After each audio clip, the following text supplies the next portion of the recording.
Pennsylvania is recognized for 3 minutes. Thank you, and I want to thank the gentleman for his great work on this legislation, and also to my colleague who will be leaving us, the chairman of the Rules Committee, who's done some great work over his many years. But I rise in support of this legislation. I think it is important to see as this continuum moves, our relationship with Russia change, and now moving into a circumstance of additional trade and enhanced trade.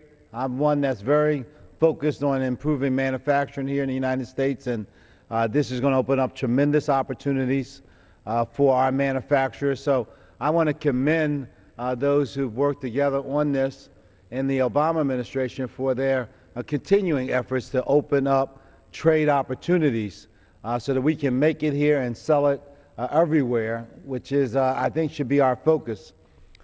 In addition to that, I think it shows how over time old wounds can be healed and new relationships can be built. I spoke earlier today with the Consul General for the State of Israel in Philadelphia, offering my support and concern for the unfortunate circumstances that are taking place in the Middle East now, in which hundreds of bombs rockets have been shot at Israel on some of its largest cities as the targets. And this is a matter in which, obviously, at much higher levels in our government, there have been communications and the assurance that Israel has the right to defend itself.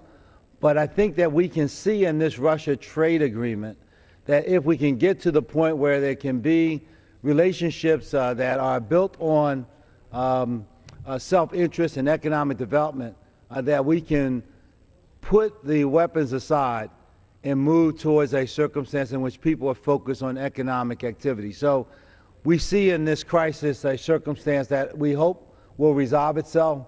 Obviously, we stand with our ally, but we also hope for a day in which peace will reign and economic opportunities. I agree with David Dreyer, really is the way at which eventually we can create a circumstance in which people will not have the necessity to resort to violence. So I thank the gentleman for yielding me the time, and I thank the House, and I hope that we will favorably pass this bill. Speaker, will the gentleman yield?